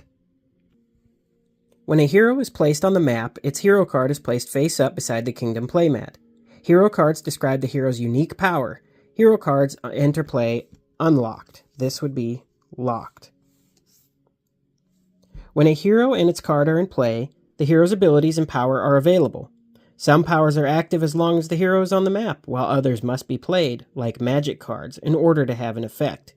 If a hero's power features the cantrip symbol, it may be played anytime a cantrip can be played. A hero card is not discarded when its power is played, but many powers have the keyword lock. Like magic cards, play of powers is governed by the battle magic rules. And that'll be section 16 of the rulebook, 7.3. And it'll be timestamp magic cards of this video. And yes, this is the cantrip symbol. Looks like a little torii gate with some diamonds. Hero powers have keywords with the following meanings. Lock. After playing a power with this keyword, rotate the hero card 90 degrees to the right to lock it. This card unlocks, is turned back to the upright position, at the beginning of the player's next activation phase. While a hero card is locked, its power cannot be played. Locking a hero card has no effect on the hero's unit. Gain. Powers that gain 1 light dice or 1 heavy die increase the hero's combat rating accordingly. Enslave. Army of the Night only has this ability. This modifies the hero's enslave rolls. And battle magic. This power may only be played during the battle magic step. In the advanced game, an army and a hero from the same kingdom may occupy the same hex, activating together, performing actions together, and conducting combat together. This is called stacking. Stacked units may activate together or individually. If activated together, the units composing the stack move and conduct actions jointly. Stack units combine their combat rating during combat resolution. Stacks move at the speed of the slowest unit in the stack. A ready unit may be picked up by moving a unit, allowing them to continue moving together, provided neither exceeds its movement rating. A stack may drop off units as it moves, but the dropped unit is finished and may not perform an action. Stacks and actions are performed jointly. When a unit ends its move stacked with a finished unit, it becomes finished as well and may not perform an action. A stack benefits from the abilities of both army and hero with the exception of flying. A stack gains flying only if both units in the stack have the ability. Characteristics are not shared between stacked units. Stacks and advance after combat. If a stack advances, it must advance together. One unit in a stack may not advance while the other remains behind. If the hex being advanced into contains an enemy hero, it is eliminated. Defeating a monster does not allow an advance. And lone heroes. A hero that is not stacked with an army is termed a lone hero. Lone heroes may neither attack nor be attacked, even if they have a combat rating. If an enemy army enters a lone hero's hex during its movement or advance after combat, that hero is eliminated. When moving, a lone hero may pass through a hex containing a lone enemy hero without either unit being affected. The active hero may not end its move stacked with the enemy hero. Lone heroes cannot advance. When a settlement containing a lone hero is attacked, the settlement is considered unoccupied, but the hero is not lone. It is commanding and defending the settlement's garrison. The hero's abilities and combat rating are added to that of the garrison. If the defender suffers a hit, the hero is eliminated and the attacker must advance. Monsters. First is layers. Hexes with a monster symbol are layers, regions of dread in the world of burning banners. A layer without a monster present is said to be unexplored. Because layers are regions of dark rumor, they may never be entered by units of either side, including flying units.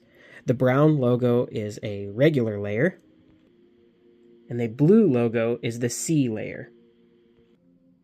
Here's some examples of both regular monsters and sea monsters. Monsters are not units. The front of a monster counter features a generic monster symbol. The reverse features the monster itself, with combat rating, abilities, and a gold reward gained when the monster is defeated. When a monster enters play, a marker is drawn randomly from the pool of monsters and placed on the map and flipped over so that its identity is revealed. Sea monsters are a special type of monster distinguished by a blue monster symbol. They form their own sea monster pool separate from other monsters. When a sea layer is attacked, a sea monster is selected to defend it. An active army adjacent to a sea layer or a sea monster may always attack it, even when separated by a sea hex side. Unexplored layers and monsters commanded by enemy kingdoms may be attacked. When attacking an unexplored layer, a monster or sea monster is chosen randomly from the appropriate pool. Placed monster side up in the hex, and combat is resolved. Terrain is ignored during combat with a monster. If a monster suffers a hit, it is defeated. If in a layer hex, it is flipped over. The layer is now explored and may not be attacked while the defeated monster remains in the hex. If a monster is defeated in a non-layer hex, it is shuffled back into its monster or sea monster pool. When a monster enters play, it comes under the command of an opponent of the player who initiated the attack. If there are several kingdoms eligible to command a monster, the players controlling those kingdoms decide which will gain command. If unable to choose, command is determined randomly. Each kingdom may command a maximum of 3 monsters. If a kingdom commands 3 monsters, one may be ordered to slink away in order to gain command of a new monster. When a kingdom gains command of a monster, place one of its monster command markers on the monster. Monsters with mage may be used as the commanding player to cast spells, not blessings or treasures. Monsters cannot move, stack, or advance after combat. Magic cards and hero powers, like the spell Fear specifically, which cause a target to leave its hex, cannot target a monster. Spells which would eliminate the caster, like Martyrdom, may not be cast by a monster. A monster that survives an attack remains in play. It may not move, but may perform limited actions, and kingdom which commands it may use it to cast spells if it has a mage ability. Undefeated monsters may not be the target of attacks or strikes by the kingdom commanding the monster or its allies, but may be attacked by any other player. During a kingdom's activation step, each monster it commands may perform one of the following actions, after which it becomes finished. First, perform a strike. Strike an enemy stack or settlement within range using the monster's combat rating. Rules Section 16.9, strikes outside of combat, applies to strikes made by monsters, which we will get to in Section 16, magic cards of this video. Slink away. Return the monster to the pool of available monsters. The command marker returns to the kingdom's playmat. If the monster was in a lair hex, the lair is unexplored and may be attacked by any player. Or pass. The monster remains in play without making a strike. Monster strike range. All monsters may strike targets in adjacent hexes. Sea monsters and monsters with mage and flying can strike more distant targets. Here's a little guide and a little reminder for you. Sea monsters can hit 4 hexes, flying 3, mage 2, and other adjacent. A monster strike range may be traced through prohibited hexes with one exception. Sea monsters may trace their 4-hex strike range only across sea and coastal hex sides. Reward. Attacking a defeated monster results in a reward for the victor. Most monsters have a gold value printed on their counter. A player who defeats a monster in combat gains that gold and draws a treasure card from the treasure deck. If a monster is eliminated outside of combat, no reward is gained. And again, that summary is gain gold on the monster's counter, which would be down there in the lower right of the counter, and draw a treasure card. Wandering monsters also exist. Magic cards may cause monsters to appear in hexes other than those containing unexplored layers. These are wandering monsters. A wandering monster enters play ready, commanded by the active kingdom. A wandering monster may not be placed in a lair, in a hex occupied by a monster or unit, or in a hex containing a settlement, including raised settlements. The hex a wandering monster occupies is a prohibited hex. Treat it like a lair, as long as the monster is present. Units may not enter or advance into this hex. When a wandering sea monster enters play, it must be placed in a sea hex adjacent to a coastal hex. Monsters are not armies. They do not besiege settlements. While in play, wandering monsters follow the rules for undefeated monsters. When a wandering monster is defeated, it is removed from play and returned to the pool of available monsters. The kingdom which eliminated it gains the gold indicated on the monster's marker as a reward, but does not gain treasure. When campaign rules call for one or more layers to be abandoned, place abandoned layer markers in those hexes. An abandoned layer may not be attacked, but remains in effect for all other purposes. There are 3 types of magic cards: treasures, spells, and blessing. Each kingdom in play has its own unique deck of blessings. When the game is set up, magic cards are sorted by type, each separated into its own deck. The treasure and spell decks are shuffled and placed in their spaces on the magic card display. Each deck of blessings is shuffled and placed near its kingdom's playmat. When a game begins, each player draws to full strength in spells and blessings. 3 spell cards plus 1 blessing for each kingdom they control. A player controlling 2 kingdoms would have a starting hand of 5 cards, 3 spells plus 1 blessing for each kingdom. Each type of magic card has its own deck.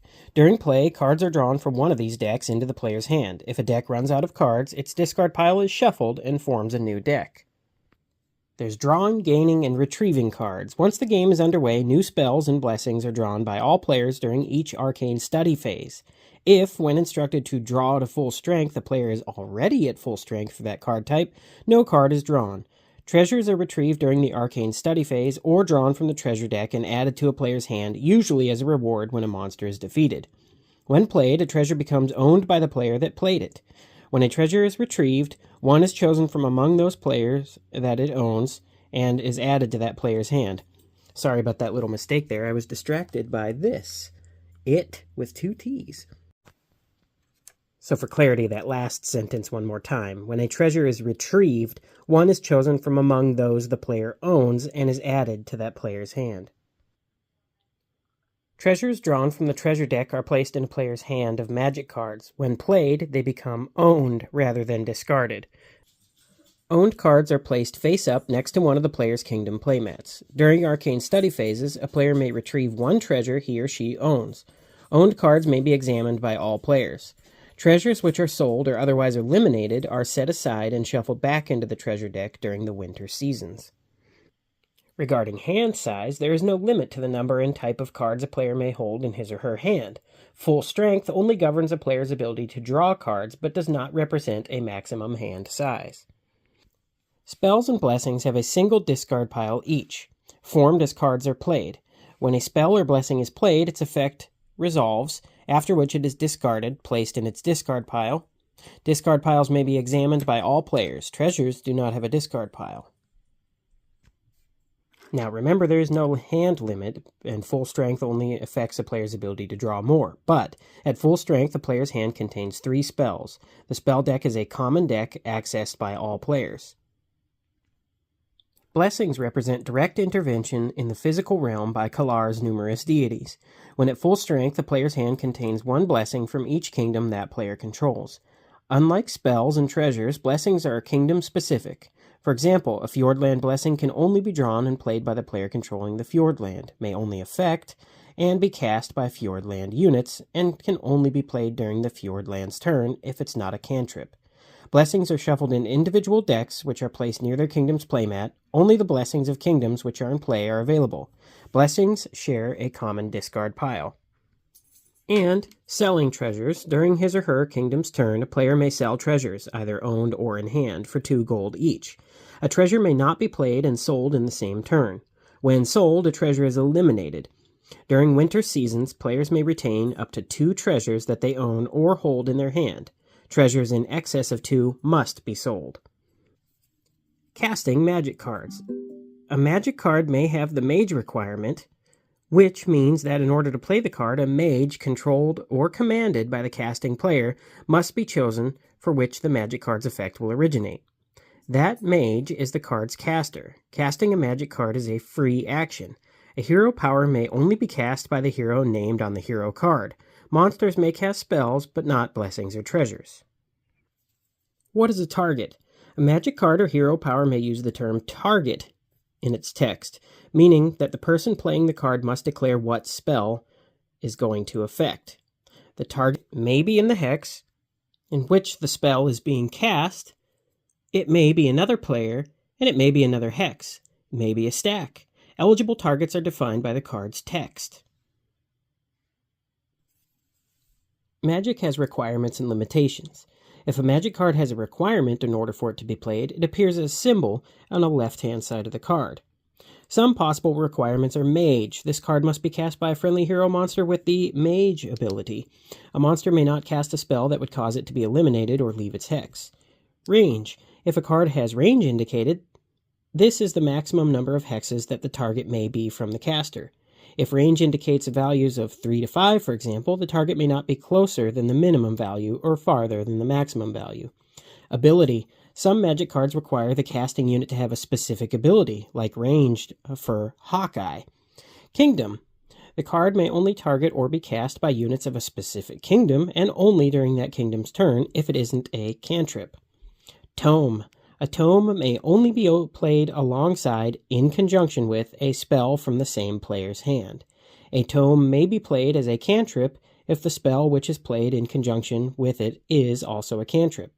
For example, if the cantrip Heat Ray, spell number 1, is played to reduce an enemy's combat rating, the tome, Book of the Dead, treasure number 21, could be played alongside it, forcing that opponent to discard a spell or blessing as well. If the spell played with a tome is cancelled, so are the effects of the tome. And this is the tome symbol.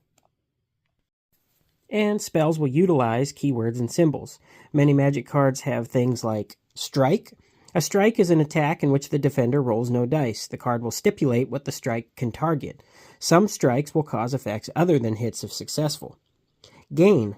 The target gains abilities and or combat ratings for the card's duration, or any other thing that the card will say you gain. When a player gains a hero, it is placed on the map. Battle Magic. This card may only be played during the Battle Magic step of combat, which we will explain in a little bit. Elimination. Eliminating the card, eliminating the caster, etc. The card is removed from the game, and it will be shuffled back into the deck during the winter season if it was eliminate this card. Otherwise, eliminating the caster, eliminated units go back to their player's playmat. Cantrip, which is this symbol here, and it's located under the title of each card, if it's there, means that the card may be played during another player's turn. Then there is also discard. When playing a spell with the discard symbol, an additional spell must be discarded. If unable to do so, the card with the discard symbol may not be played. This is the discard symbol. When a magic card can be played, a player may play as many magic cards as desired during the activation phases of kingdoms he or she controls. Cards with the cantrip symbol may be played during any player's activation phase, including those of allied and enemy kingdoms. Casting a magic card does not require that the casting unit be activated, ready, or finished.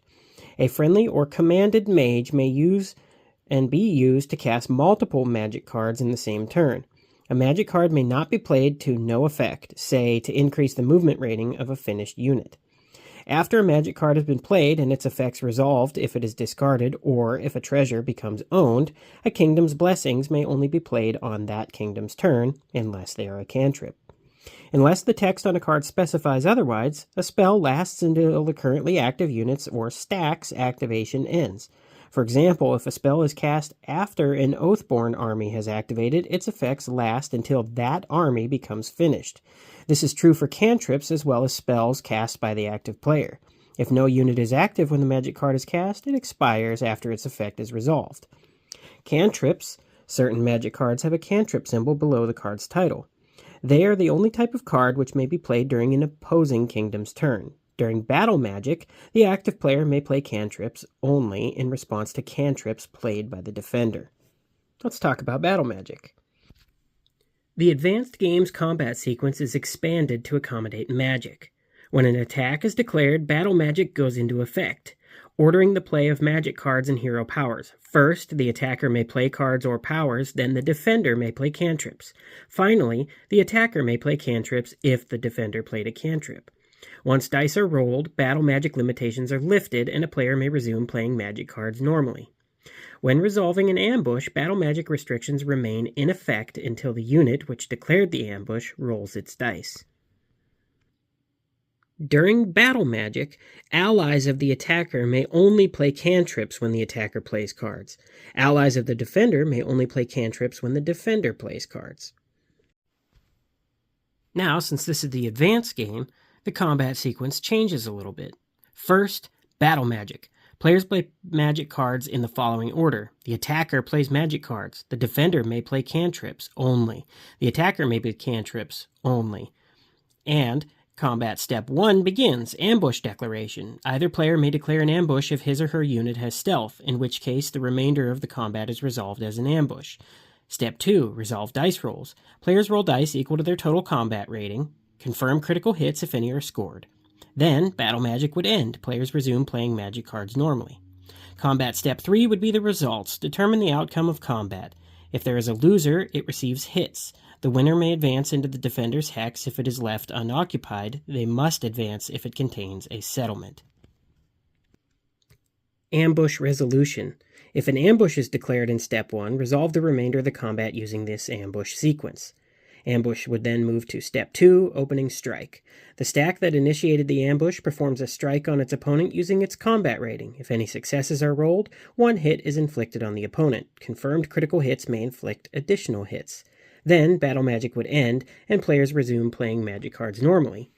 Then, combat step 3 would be the strike back. If the target of the ambush survives the opponent's strike, it conducts its strike of its own, using its combat rating.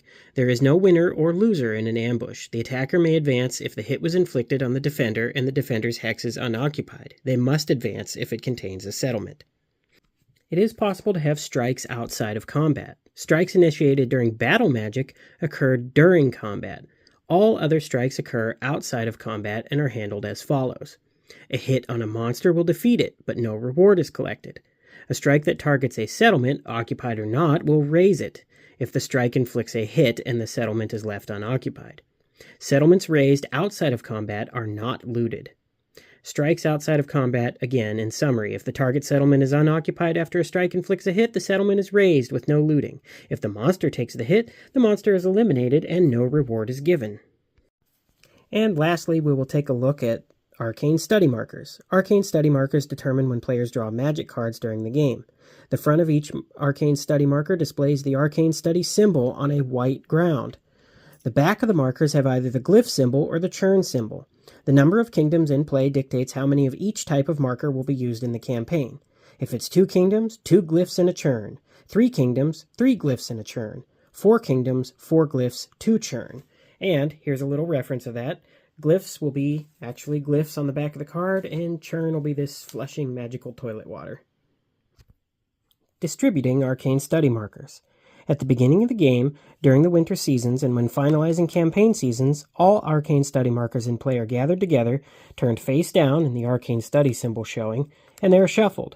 One marker is placed unexamined beneath each kingdom's banner in the spaces containing the arcane study symbol. Spaces which do not have a kingdom banner or a collapsed banner do not receive arcane study symbols and markers beneath them.